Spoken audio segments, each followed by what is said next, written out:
Nós temos conversado no domingo à noite no livro do profeta Isaías, e eu convido os irmãos, as irmãs, que abram suas Bíblias no capítulo 1 do livro do profeta Isaías.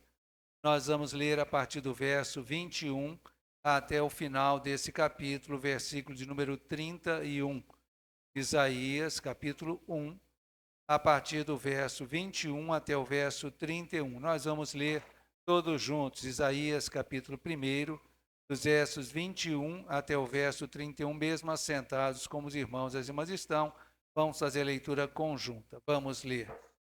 Como se fez prostituta a cidade fiel, ela que estava cheia de justiça, nela habitava a retidão, mas agora homicidas.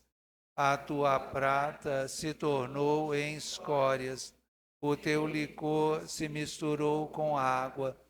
Os teus príncipes são rebeldes e companheiros de ladrões. Cada um deles ama o suborno e corre atrás de recompensas. Não defendem o direito do órfão e não chega perante eles a causa das viúvas. Portanto, diz o Senhor dos exércitos, o poderoso de Israel: tomarei satisfações aos meus adversários e vingar-me-ei dos meus inimigos. Voltarei contra ti a minha mão, purificar-te-ei como com potassa das tuas escórias, e tirarei de ti todo metal impuro. Restituir-te-ei os teus juízes, como eram antigamente, os teus conselheiros, como no princípio. Depois te chamarão cidade de justiça, cidade fiel. Sião será redimida pelo direito, e os que se arrependem pela justiça. Mas os transgressores e os pecadores serão juntamente destruídos, e os que deixarem o Senhor perecerão. Porque vos envergonhareis dos cavalos que cobiçastes, e tereis confundidos por causa dos jardins que escolhestes, porque sereis como o carvalho cujas folhas murcham, e como a floresta que não tem água. O forte se tornará em estopa, e a sua obra em faísca. Ambos arderão juntamente, e não haverá quem os apague. Vamos fazer mais uma oração. Vamos orar. Mais uma vez, Senhor Deus, na tua presença nós estamos, e mais uma vez nós queremos rogar a tua misericórdia, para que, Senhor Deus, o teu Espírito tenha plena liberdade, fale aos nossos corações, conforme a necessidade de cada um. E, acima de tudo, Senhor Deus, que o teu nome seja honrado e exaltado. Nós jogamos isso e agradecemos no nome de Jesus. Amém. Bom, nós estamos conversando sobre o livro do profeta Isaías. Então, a cada domingo nós estamos aqui reunidos à noite e a gente conversa sobre um trechinho do profeta Isaías.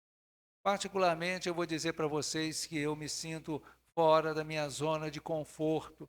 Eu gosto muito mais do Novo Testamento. Eu sou um cara muito mais paulino do que profético. Eu gosto das cartas de Paulo, eu gosto daquela lógica que Paulo tem nas suas cartas. Isso se encaixa direitinho com o meu pensamento, a minha área de pensamento, minha cabeça, como minha cabeça funciona, tudo certinho, tudo direitinho, vai tudo direitinho, do jeito que eu gosto.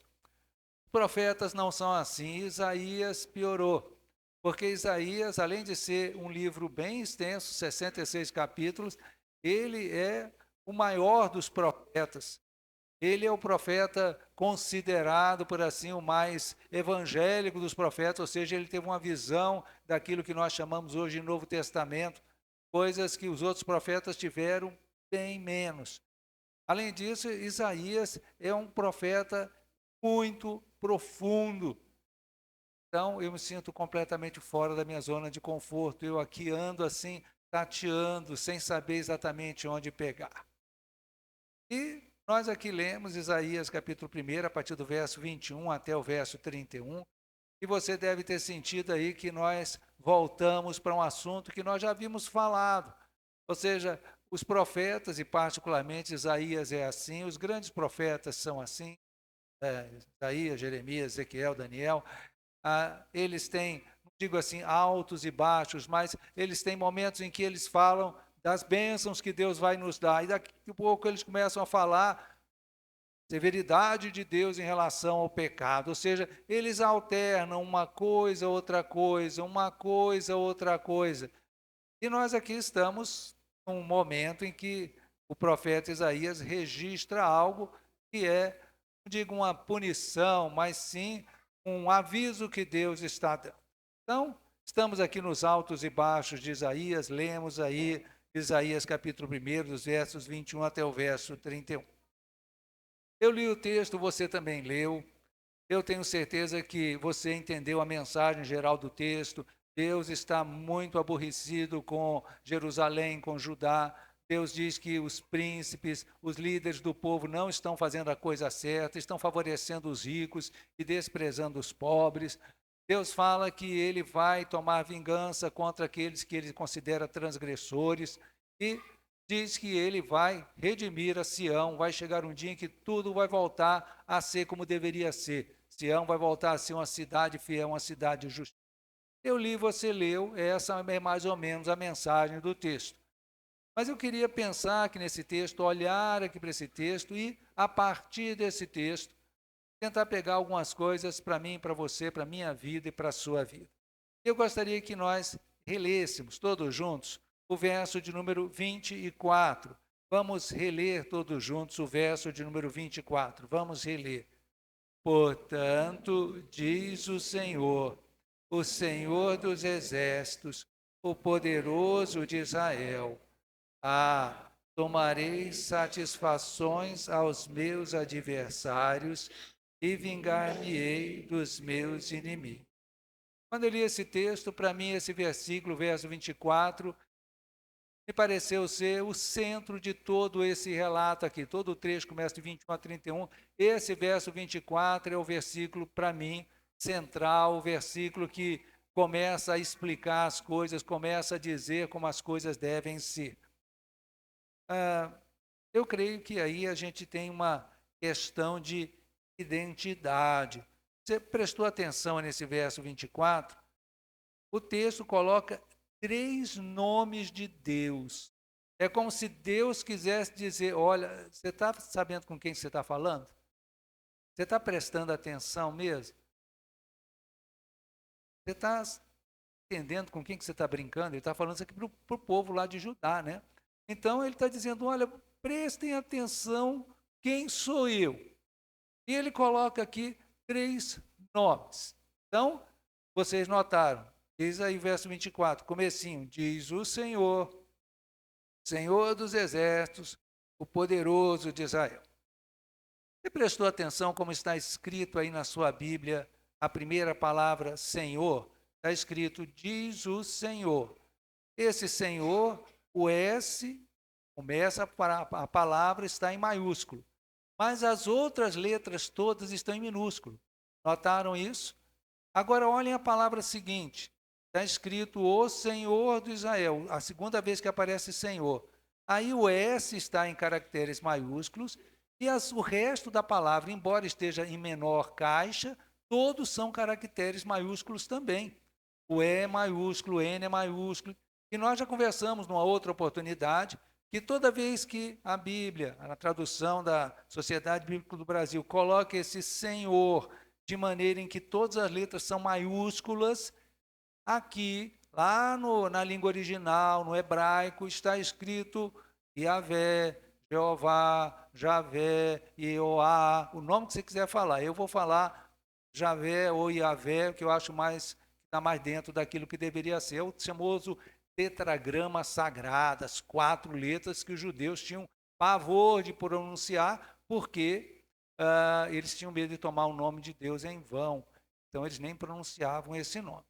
Então, esse Senhor, o primeiro Senhor, está escrito, diz o Senhor, com S maiúsculo e as outras letras em minúsculo, aqui no hebraico está uma palavra que é derivada de Adonai.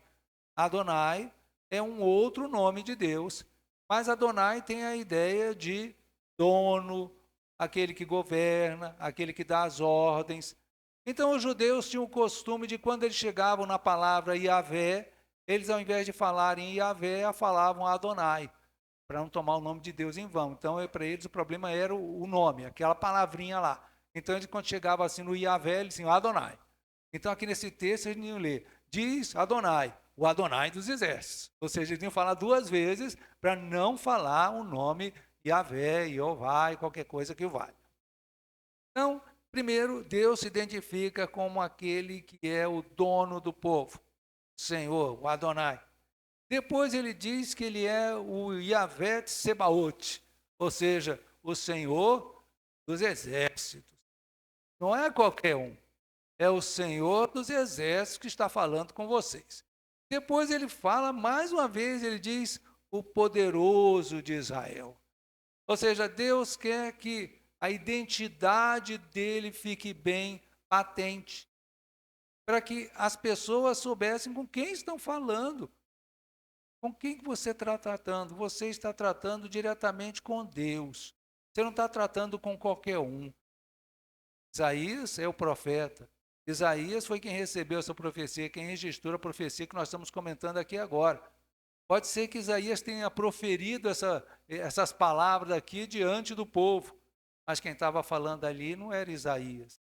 As pessoas podiam estar olhando ali Isaías, mas Deus se identificava e disse, olha, aqui quem está falando é Isaías, não. Aqui quem está falando é o Senhor dos exércitos, poderoso de Israel. Também, não sei se vocês prestaram atenção, nesse verso 24, quando diz, portanto, diz o Senhor. Essa ideia de quem está dizendo, quem está falando. Volta um pouquinho na sua Bíblia, lá no verso 20. Diz assim, mas se recusares e fordes rebeldes, serei devorados à espada, porque a boca do Senhor o disse. Ou seja, quando a Bíblia coloca, diz o Senhor, a boca do Senhor disse, ela está dizendo, olha, tenha certeza que isso vai acontecer. Tenha certeza de que se Deus falou, vai acontecer. O que tem a ver isso comigo e com você? Bom, tem tudo a ver. Porque o nosso Deus, ele não tem uma imagem assim para nós adorarmos. Graças a Deus por isso. A Bíblia diz que não tem que fazer imagem nenhuma de Deus. Mas como é que nós sabemos como é Deus? Nós sabemos como é Deus, se é que eu posso falar uma bobagem dessa, através dos atributos de Deus, ou seja, onisciência, onipresença, aquelas outras coisas bonitas, e através dos nomes de Deus. É assim que nós conhecemos quem é Deus. Como é Deus? Como é Deus? O texto aqui me diz, Deus é o Senhor, Deus é o dono. Deus é o dono, era o dono do povo de Israel, era o dono de Judá, era o dono de Jerusalém, é o dono da minha vida e da sua vida. Você lembra lá de Filipenses capítulo 2, Paulo fala uma porção de coisas e lá no capítulo 2, lá para o verso 11, ele vai dizendo assim, ele diz que vai chegar um dia em que todo joelho vai se dobrar e toda língua vai confessar o quê? Que Jesus Cristo é Senhor. Senhor, Jesus Cristo é o dono, Jesus Cristo é quem manda. E eu e você precisamos entender. Nós já conversamos aqui no começo desse capítulo 1 de Isaías, Isaías diz, olha aqui, veja lá o verso 3, o boi conhece o seu possuidor e o jumento o dono da sua manjedoura, mas Israel não tem conhecimento, o meu povo não entende. Ou seja, até os animais irracionais entendiam quem era o dono deles, e o povo de Israel não estava entendendo. Às vezes eu e você caímos nessa mesma armadilha. Nós achamos que a nossa vida é nossa. Não é. A nossa vida pertence a Deus. Quando nós dissemos que Jesus é o nosso Senhor, nós estamos dizendo exatamente isso. Ele é o meu dono. Ele é o meu dono. Quem manda em mim é Jesus. Já falei, vou repetir mais uma vez. Quando a Bíblia diz que nós somos servos de Deus, é um eufemismo, ou seja, ela está falando bonitinho para mim, para você não assustar. Mas lá no grego está escrito que nós somos escravos de Deus. Escravo, pastor, coisa feia. A escravidão já acabou. Não, na Bíblia não.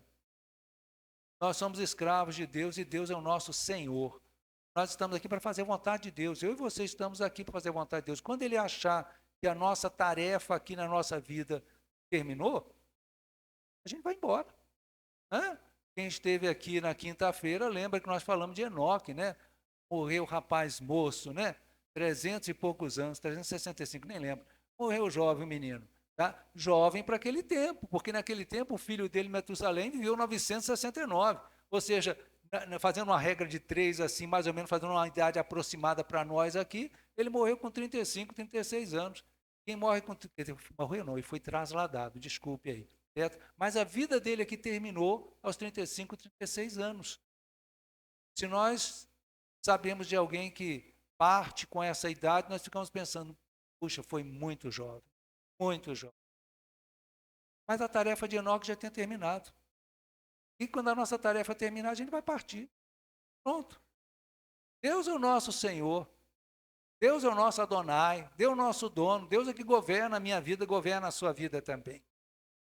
E vem outra ideia aqui, o Senhor dos Exércitos.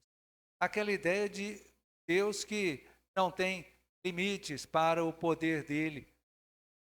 Um limite, quer dizer, nossa cabeça tem limites, nossa cabeça começa a colocar barreiras na ação de Deus. Se não me engano, domingo passado nós estivemos comentando, né? Existem algumas pessoas que nós achamos que não converte, não. Ah, esse aí não converte, não. Certo? Nós ficamos achando, por quê? Porque na nossa cabeça nós achamos que, não, fulano de tal, cabeça dura, não acontece. Para quem? Para mim, para você, para Deus não. Ele é o Yahvé de Sebaote, o Senhor dos Exércitos. Para ele não tem barreira, para ele não tem obstáculo. E eu e você precisamos entender a identidade desse nosso Deus. Ele é o nosso dono, mas ele é o Senhor dos Exércitos também. E eu e você precisamos descansar nessa certeza de que o Senhor dos Exércitos está conosco. E, finalmente, aqui nesse verso 24, a terceira parte que Deus diz da identidade dele, ele é poderoso de Israel. Essa ideia de vincular tudo aquilo que a gente falou sobre Deus, a nação de Israel, ao povo dele. Ele é o nosso Deus. Jesus Cristo disse que estaria conosco todos os dias até a consumação dos séculos. Um dos profetas menores, Deus diz que quem toca no povo de Deus, toca na menina dos olhos de Deus, assim como se tocasse no olho de Deus. Quando Deus chama Abraão, uma das muitas coisas que Deus disse para Abraão é: abençoarei os que te abençoarem, amaldiçoarei os que te amaldiçoarem. Ou seja, Abraão, se alguém te fizer o bem, eu vou recompensar. Mas se alguém pisar no teu calo, pode contar, vai se ver comigo. É o nosso Deus, é o Deus de Israel, o poderoso de Israel. Ele não está só lá em cima, ele está aqui com você. Eu e você precisamos lembrar disso. Quem é o nosso Deus? E esse texto aqui lembra da identidade de Deus. Ele é o Senhor dos exércitos, poderoso de Israel. Ele é o nosso Senhor, Senhor dos exércitos, poderoso da igreja dele. Esse é o nosso Deus. Agora, há uma outra questão aqui nesse texto, e eu queria que nós relêssemos os versos 29 e o verso 30 para a gente pensar um pouquinho. Vamos reler os versos 29 e 30. Vamos ler. Porque vos envergonhareis dos carvalhos que cobiçastes, e sereis confundidos por causa dos jardins que escolhestes, porque sereis como o carvalho cujas folhas murcham, e como a floresta que não tem ar. Muito bem. De novo, é claro que Deus está falando através do profeta Isaías para o povo daquele tempo. É claro que esse verso 29 tem tudo a ver com o povo daquele tempo. Então, quando está falando aqui sobre os carvalhos que cobiçasse, a relação direta é com a idolatria que o povo fazia. ou faziam cultos idólatras embaixo dos carvalhos, etc, etc. Da mesma maneira, esses jardins aqui, a ideia também é onde eles faziam aqueles cultos idólatras, etc. Então, é claro que há uma primeira coisa que está relacionada aqui. Mas por que que o povo escolhia os carvalhos? A ideia é que era uma árvore que ficava frondosa e demonstrava fertilidade. Então a ideia era essa. Isso me lembra alguma coisa boa, isso me lembra alguma coisa que dá certo, ou seja, é algo que faz a terra renascer. Então, essa ideia de fertilidade é a mesma coisa com os jardins. Jardim lembra de coisa bonita. Né? Quando você pensa num jardim, você não pensa numa coisa feia, você pensa numa coisa bonita, você pensa nas flores bonitas e aquelas coisas todas que a gente realiza num jardim. Então, nós temos, de um lado, fertilidade, que é uma coisa que dá certo, e de outro lado, nós temos uma coisa bonita. E eu queria parar e pensar um pouquinho, povo de Israel, mas também em mim e em você, o que nos dá satisfação, o que nos dá segurança. Porque às vezes nós colocamos a nossa segurança em coisas que não são o nosso Deus. Nós colocamos a nossa segurança, por exemplo, às vezes numa conta bancária. Eu lembro lá do texto do Salmo 62, verso 10, finalzinho do verso 10, que diz assim: se as vossas riquezas prosperam, não ponhais nelas o coração. Não ponhais nelas o coração. Eu tenho certeza que alguns de vocês devem estar acompanhando os problemas que estão acontecendo nas lojas americanas, né? As lojas americanas fazem parte da minha infância. Então, quer dizer, lá quando eu era criancinha, não era em Barbacena, no Rio de Janeiro, certo? Então, a loja Americanas foi onde eu fiz a minha primeira compra do meu primeiro salário, certo? Então, quer dizer, eu saí lá do trabalho, ganhei meu primeiro salário, eu era office boy, olha só que legal, hein? Rapaz, estou podendo. Peguei aquele salarão lá, comprei um brinquedo para minha irmã, certo? Comprei martelo para meu pai, porque o martelo lá estava todo derrubado.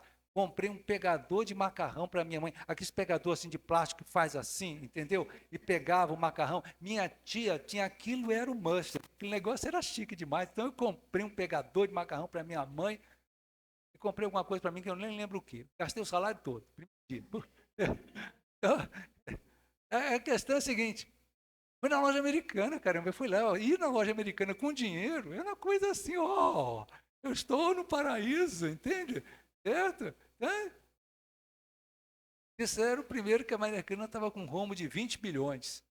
Depois disseram que era 40 bilhões. Peraí, meu, como é que você erra para 20 bilhões? E depois você erra de novo para 40 bilhões. Como assim? Como assim? 40 bilhões? Bilhões. Você tem ideia do que é bilhões? Eu não tenho. Eu não tenho a menor ideia, eu não sei nem o que é milhão, entendeu? Quer dizer, eu sei os contratos que são assinados.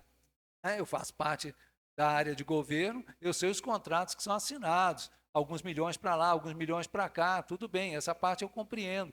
Eu sei quantos zeros tem. Eu nunca vi essa grana. Aliás, mentira, para falar mentira. Teve uma época, acho que no governo Sarney, que eu ganhava 1 milhão e não sei quantos mil, qualquer coisa na vida. Uma caixa de fósforo custava 50 mil, né? Então, eu fui milionário, então depois vocês me apertam a mão lá fora, porque eu fui milionário. Então é aquela coisa, né? Como você erra 40 bilhões, meu amigo?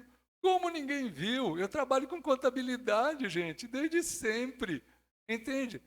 Tudo bem, o cara maquiou legal, mas olha, qualquer bobinho acha um negócio desse, gente. Eu saí da Caixa durante 5 anos, eu fiquei de 2000 em 2006 sem trabalhar na Caixa Econômica. Eu era convidado, e pagavam, obviamente, para fazer auditoria em contabilidade de empresa de construção civil. Eles queriam fazer contrato com a Caixa e pagavam para fazer uma consultoria para eles. Eu ia lá fazer uma consultoria. Eu olhava assim o negócio, cara, esse negócio está errado. Eu bati o olho aqui, isso aqui você não faz tal coisa? Não, não pode estar classificado aqui, tem que estar classificado aqui. Ou seja, eu era ninguém. E olhava o negócio, sabia que estava errado. Imagina esse povo que ganha os tubos, certo? Foi, como é que é? A Price Whitehouse que fez as auditorias. Como assim? Você coloca sua segurança no dinheiro? vira fumaça, o dia vira mesmo. Às vezes a gente coloca a nossa segurança na nossa inteligência. Eu sou um cara inteligente, eu sou entendeu? Danado, entendeu? Terça-feira, tiro-se de letra. Olha, conheço muita gente que um dia estava falando assim, no outro dia estava babando. Teve algum piripaque na cabeça, acabou toda aquela inteligência, foi para o espaço. Onde está a nossa confiança?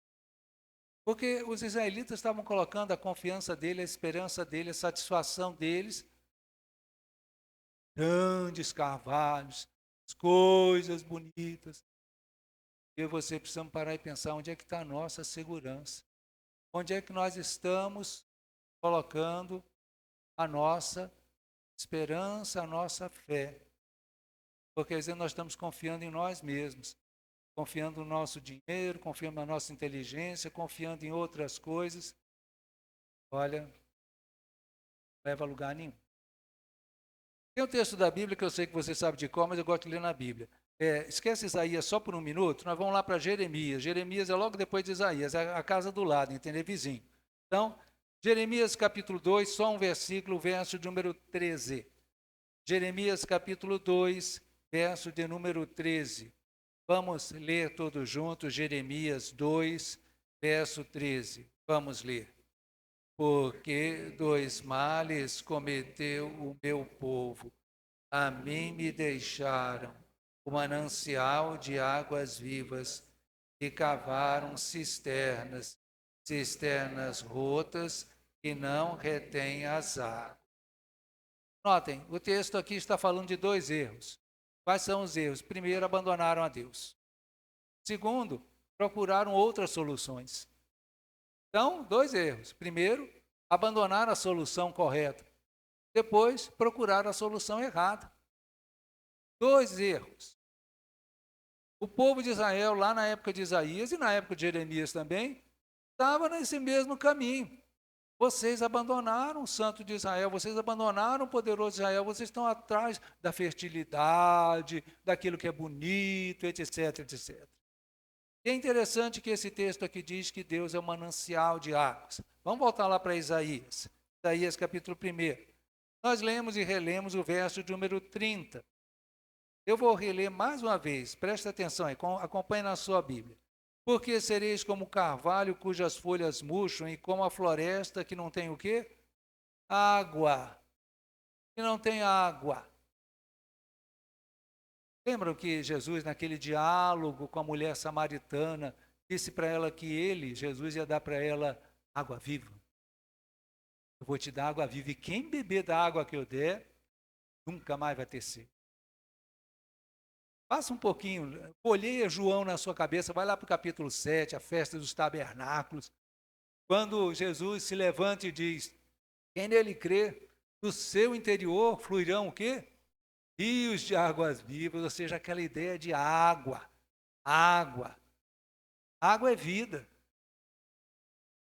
Eu sou caipira do asfalto, tá bom, gente? Chuva para mim é dia de usar guarda-chuva, só isso. Nunca plantei nada, entende? Você não plantou nem um feijãozinho? Plantei. Mentira, eu plantei um feijãozinho no algodão, levei para a tia. Ó, tia, plantei o feijãozinho, deu uma folhinha assim. Foi a única coisa que eu plantei até hoje, certo? Mas eu sei que muitos de vocês já viveram, já presenciaram toda essa maravilha que é plantar, colher, essas coisas todas. Quando chove, eu que sou caipira do asfalto, e assim, Deus, olha, eu não gosto da chuva, mas eu sei que ela é necessária, eu te agradeço porque ela está caindo, que eu sei que ela está abençoando. Chuva é bênção, água é bênção. E quando Deus diz aqui que que eles se tornarão aquele carvalho bonito que eles acham que é fértil, vai murchar aquelas folhas. Deus vai cortar a água. Deus vai cortar a bênção. Porque quando nós esquecemos o manancial de águas vivas e procuramos solução em outro lugar, Deus corta a água. Eu não estou dizendo que você perde a salvação, não digo o que eu não disse, eu estou falando que você perde a comunhão, você perde aquele prazer, aquele gosto, você fica inseguro. Entende? Hoje o nosso irmão Joel trouxe a devocional aqui na escola dominical. Joel, eu já copiei as 3 divisões, certo? Vou pregar o sermão dele, certo? Vou fazer como todo bom pregador, começa o sermão assim, termina o sermão assim. As aspas, certo? Aqui as aspas, estou começando, aqui é o sermão do Joel, aí terminei aqui, colocar as aspas para poder terminar, certo? Então já peguei as 3 divisões direitinho, o texto lá de Deuteronômio 31. Quantas coisas acontecem nas nossas vidas que nos tiram a paz? Nós tivemos uma questão política, estamos tendo uma questão política. Nós temos uma guerra acontecendo lá na Rússia. Eu não sei se você já estudou história, mas as guerras mundiais acontecem de coisa boba, entende? A Primeira Guerra Mundial aconteceu porque assassinaram um cara, mataram o sujeito. Aí mataram o sujeito, mas ele era o sucessor do rei, não sei das quantas, do imperador, não sei das quantas. É verdade, ele era. E daí? Foi na cadeia quem matou, pronto, acabou. Não. O imperador lá resolveu tomar satisfação com quem matou. Aí não sei o que lá, não sei o que, daqui a pouco está a Primeira Guerra Mundial deflagrada. Segunda Guerra Mundial, Hitler invadiu a Polônia.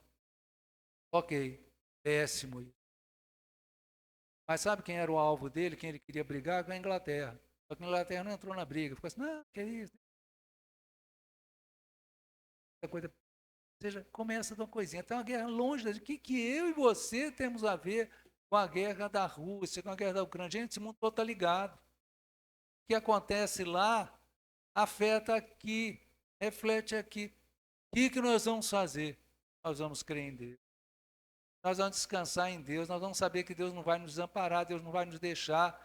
Deus vai continuar ao nosso lado como sempre esteve. Não deixe de lado o manancial de águas vivas. Continue com o manancial de águas vivas. Tenha certeza de que, apesar das situações, das flutuações, dos imprevistos, das circunstâncias, de tudo que acontece nesse mundo que foge do nosso controle, Deus continua sendo o Senhor dos exércitos, o poderoso de Israel. Coloque sua confiança nele. Não tire a sua confiança de Deus para colocar nas coisas, sejam que coisas forem. O melhor que seja, não coloque sua confiança aí. Você tem dinheiro no banco, Deus te abençoe, tenha misericórdia. Não coloque seu coração no dinheiro, não. Você é inteligente, Deus te abençoe e tenha misericórdia de você. Não coloque sua fé na sua inteligência. Você tem um emprego, Deus te abençoe e tenha misericórdia de você, que você continue com o seu emprego. Mas não coloque sua fé no seu emprego, não. Coloque sua fé em Deus. Coloque sua fé no Senhor. Coloque sua fé naquele que de fato está ao nosso lado sempre, nunca vai nos decepcionar. Israelitas, Deus naquele tempo, no tempo de Isaías, estava olhando a fertilidade, olhando a beleza e colocando a confiança deles naquilo. E Deus está dizendo, ó, isso tudo que vocês estão vendo aí, vou cortar a água. E se vocês prestarem atenção no finalzinho desse capítulo 1, verso 31, ele diz, o forte se tornará em estopa a sua obra em faísca. Ambos arderão juntamente, não haverá quem os apague. Ou seja, depois de cortar a água, Deus vai mandar o fogo. Para sobrar, nada. Certo? Então, gente, coloque a confiança em coisas que são passageiras. Coloque a confiança em.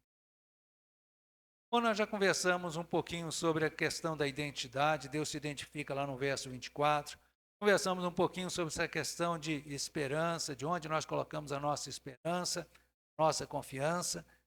E agora eu queria conversar um pouquinho sobre uma questão que está aqui, mas não está. Está aí, eu li também, você também leu, mas está assim tão claro. É uma questão de direcionamento, de inclinação, de desejo do coração, de direção de vida. Eu não sei nem explicar qual a palavra bonita que eu vou colocar aqui. Mas vamos reler os versos 21, 22 e 23. 3 versículos, versos 21, 22 e 23. Vamos reler.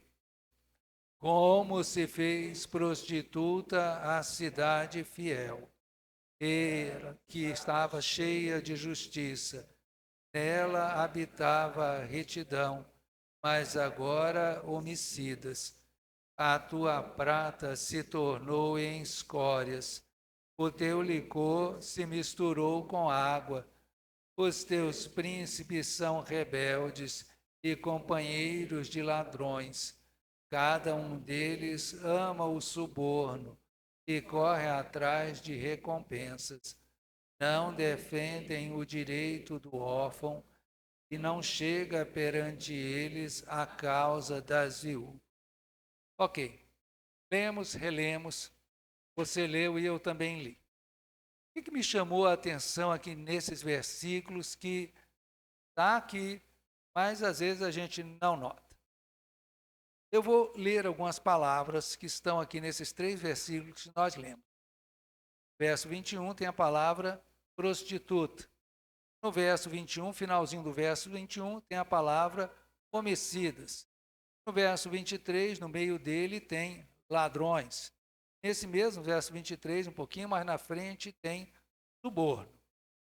Prostituta, homicidas, ladrões, suborno. O que vocês acham dessas 4 coisas? São boas ou más? São más, são péssimas. São coisas que agradam ou desagradam a Deus? Desagradam. Deus não gosta de nenhuma delas. Mas o que há de comum entre essas coisas aqui? É que quando o profeta cita essas situações aqui, e eu peguei essas 4 em especial, ele está falando de casos, vamos dizer assim, concretos, de ideias concretas. Tá? Quando fala a palavra prostituta, eu sei que é que essa pessoa faz. Tá? Quando fala aqui de um homicida, eu sei o que um homicida faz. Quando fala aqui de ladrão, eu também sei o que é um ladrão e sei o que ele faz. Quando fala de aceitar suborno, eu também sei o que é. Ou seja, todos são casos concretos. Você pode, sei lá, conhecer uma pessoa que em alguma fase da vida, ou é ou foi, prostituta. Tá? Então, vamos lembrar o seguinte, Rio de Janeiro é Rio de Janeiro, tá? Eu morei lá. Lá é...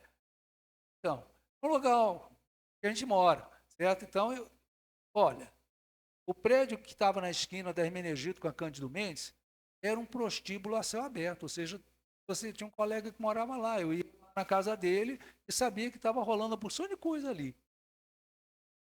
Pessoas que eu encontrava no elevador eram pessoas, certo? Meu vizinho de parede, lá no apartamento do Rio de Janeiro, a gente morava aqui, do lado de cá morava um cara que era ladrão. Ladrão mesmo, carteirinha e tudo, né? Ladrão, morava aqui do lado, certo? A polícia sabia, sei lá, entende? Eu ia falar para a polícia? Você pensa o quê? É Rio de Janeiro, gente, é outro nível, entendeu? Não tem esse negócio. Entende? Quer dizer, quando eu falo de ladrão, homicida, prostituta, gente que aceita suborno, eu penso em gente, eu penso em atos concretos, eu posso tirar foto e dizer, ó, esse cara que está recebendo suborno, aqui a foto. Olha, esse cara aqui é um ladrão aqui, ele saiu no filme aqui. Olha, esse cara matou a outra pessoa, está aqui o vídeo. Ou seja, eu posso tirar fotos, são coisas concretas, coisas palpáveis. Agora, vamos olhar o outro lado da história. Notem aqui. No comecinho do verso 21, Deus diz que aquela cidade, Jerusalém, antes de fazer aquelas coisas erradas, era uma cidade fiel. Tanto é que no verso 26 diz que ela vai voltar a ser uma cidade fiel. Depois, nesse mesmo verso 21, vai dizer que ela era cheia de justiça. Se você caminhar e for lá no verso de número 23, certo? Aliás, eu acho que tem mais uma coisa no verso 21. Verso 21 ainda, no finalzinho do verso 21, diz, nela habitava a retidão. E no finalzinho do verso 23, do meio para o fim, tem direito do órfão. Agora eu vou ler essas palavras que eu frisei. Fiel, fidelidade, justiça, retidão, direito. Fidelidade, justiça, retidão, direito. Tira uma foto para mim da retidão. Tira uma foto para mim da justiça. Você pode até mostrar alguém fazendo um ato de justiça, mas aí virou um ato. Mas a justiça em si é uma ideia abstrata. É alguma coisa que tem muito a ver com direcionamento de vida, direcionamento de coração, desejo de coração, do que com um ato em si. Você Já me ouviu falar, vai me ouvir falar de novo. Se você não ouviu, vai ouvir pela primeira vez. Tem um livro muito interessante, se você não leu, leia. Recomendo você, compre esse livro, leia. O título dele é Em Seus Passos que Faria Jesus. É a casa da Joerp, a editora Batista, que publica. Seus Passos que Faria Jesus. É uma novelinha crente. Foi escrita há muito tempo atrás. E a história da novelinha, isso aqui é spoiler, tá? Se você quiser tapar o vídeo, pode topar. Mas tudo bem, certo? A história do livro é mais ou menos o seguinte: que um pastor chegou para a igreja e disse: gente, meu desafio para esse ano para vocês é, sempre que você for fazer alguma coisa, você pergunte, em meus passos, o que faria Jesus? Se Jesus estivesse nessa situação aqui, o que ele faria? O que Jesus faria? Quando Deus dá essa orientação aqui através de Isaías, ele está dizendo, gente, não é preocupar com isso é certo, isso é errado, isso é errado. Isso aí é os fariseus que preocupavam, entendeu? Ah, pode fazer isso? Ah, não pode fazer aquilo? Ah, pode fazer isso? Ah, não pode fazer aquilo? O que a Bíblia quer que eu e você entendamos é que tem que começar com a minha cabeça, porque as situações da vida são variadas. E há uma porção de situações da nossa vida que nós não sabemos o que fazer. Semana aqui foi desentupido o cano de escoamento da água da chuva. Certo? Tinha uma raiz de árvore que tapava aqui o cano. Quando chovia aqui inundava aqui. Sei os irmãos que vieram aqui em dias de chuva que faltava tudo. Então foi desentupido daqui para lá. E o cara estava lá, certo? O cara que desentupiu estava lá e o negócio não ia, não vinha, estava lá, não ia, não vinha, não é? E eu falei para ele alguma coisa assim que meu chefe disse para mim, olha, cara, tá difícil, tá? Mas se fosse fácil, tinham chamado a concorrência. É verdade. Quando a coisa é fácil, chama qualquer um, não é mesmo? Trocar uma lâmpada, você chama qualquer um. Agora, trocar a fiação, ali é toda a sua casa, você vai querer se o camarada tem experiência. Assim, você, o que você já fez na vida de elétrica para poder saber? Você não vai pedir para qualquer um trocar a rede elétrica da sua casa. Você chama um especialista, você chama quem entende. Por quê? Porque essa pessoa, ela pode até não conhecer como é que são os canos da sua casa, mas ela entende eletricidade, isso aí que importa. É isso que Deus quer para mim e para você. Ele está dizendo, olha, o que eu quero de vocês é fidelidade. Quando? Sempre. Justiça. Quando? Sempre. Retidão. Quando? Sempre. Defender o direito, ou seja, fazer aquilo que é certo. Quando? Sempre. Mas como é que eu vou saber, meu irmão? Nessa hora você vai pedir sabedoria para Deus. Tem coisa que é fácil. Nós falamos aqui, prostituta, ladrão, homicida. Não, essas coisas de jeito nenhum. Ok, concordo com você, você está certo. Mas e as coisas corretas, as coisas que agradam a Deus? Muitas vezes não tem escrito, isso agrada a Deus, e eu tenho que decidir, você tem que decidir. Com base numa decisão do coração, de assim, eu quero fazer o que é certo, eu quero fazer o que é fiel, eu quero fazer o que é justo, eu quero fazer aquilo que é reto diante de Deus. Essa ideia de Isaías está muito parecida com aquilo que está lá em Gálatas. Vamos lá para Gálatas, Gálatas capítulo 5. Gálatas capítulo 5. Eu tenho certeza que você sabe isso de cor e salteado, mas eu gosto sempre de ler na Bíblia.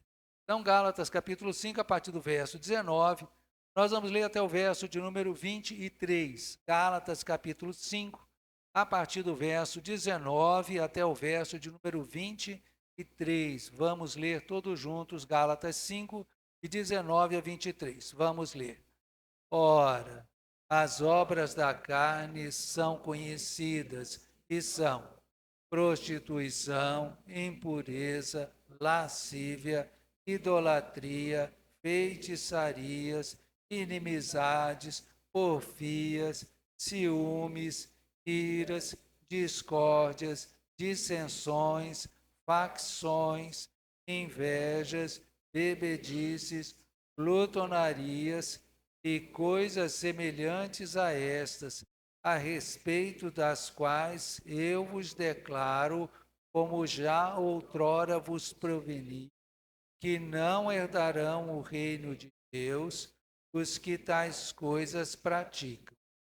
Mas o fruto do Espírito é amor, alegria, paz, longanimidade, benignidade, bondade, fidelidade, mansidão, domínio próprio.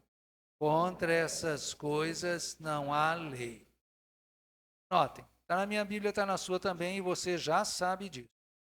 Verso 19 começa as obras da carne. Quando fala de obras, está falando de algo que eu faço, algo que a gente faz. Então aqui está relacionando uma porção de coisa feia. Prostituição, impureza, latria, lascívia, idolatria, feitiçarias e uma porção de coisas mais aqui estão colocadas. Ou seja, todas essas coisas que estão colocadas aqui são atos, ações, obras. Aquilo que eu faço, aquilo que você faz, porque nós somos pecadores, deveríamos fazer, de jeito nenhum. Porque a Bíblia diz que quem faz essas coisas não vai para o reino dos céus. Ok.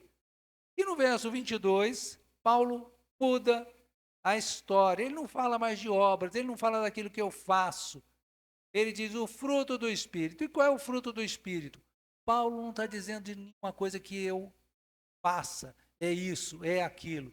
Ele diz o fruto do Espírito é amor, alegria, paz, longanimidade e por aí vai.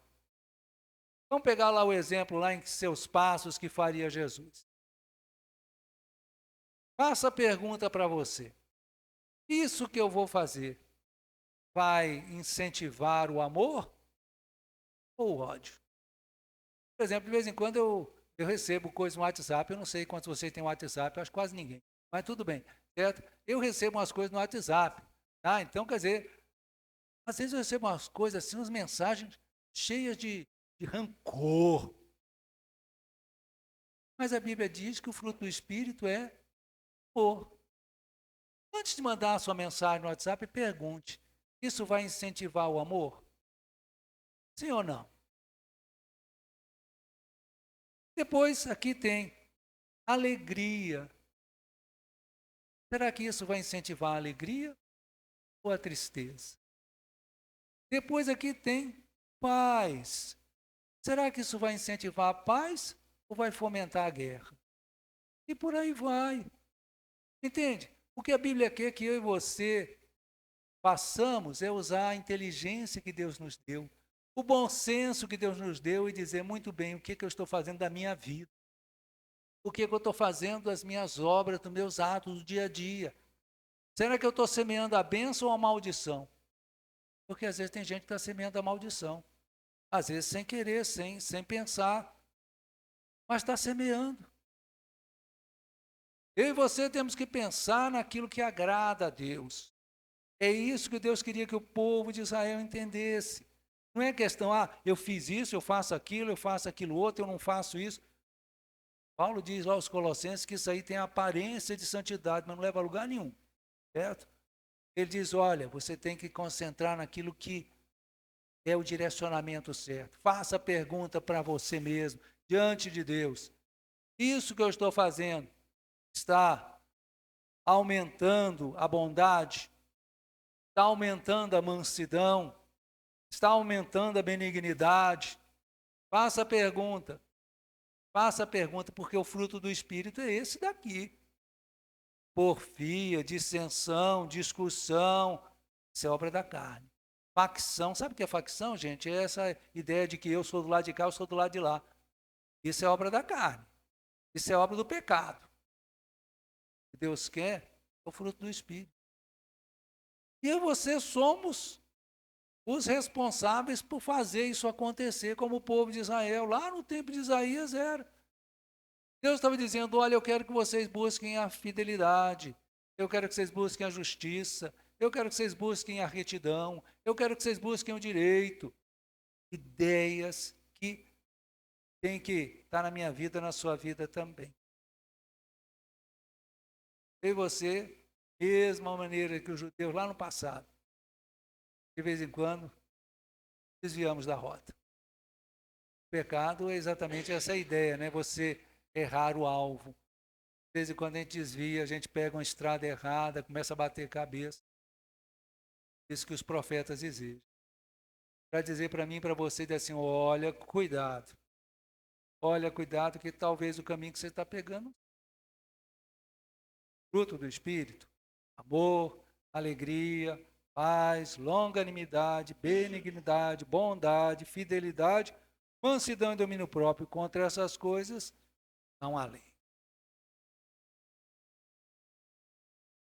Vamos voltar lá para Isaías.